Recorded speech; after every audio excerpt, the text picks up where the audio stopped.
بسم اللہ الرحمن الرحیم۔ جنت میں حضور صلی اللہ علیہ وآلہ وسلم کا قرب حاصل کیجیے۔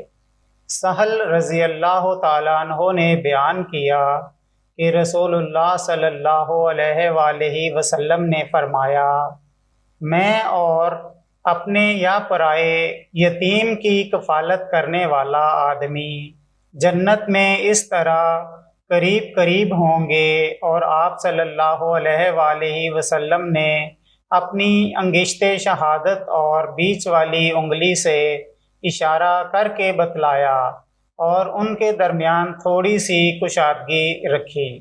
حضرت انس رضی اللہ تعالیٰ عنہ سے روایت ہے کہ رسول اللہ صلی اللہ علیہ وآلہ وسلم نے فرمایا، ایک دوسرے سے حسد نہ کرو، ایک دوسرے سے بغض نہ رکھو، ایک دوسرے سے قطع تعلق نہ کرو، اور اللہ کے بندے ایک دوسرے کے بھائی بھائی بن کر رہو۔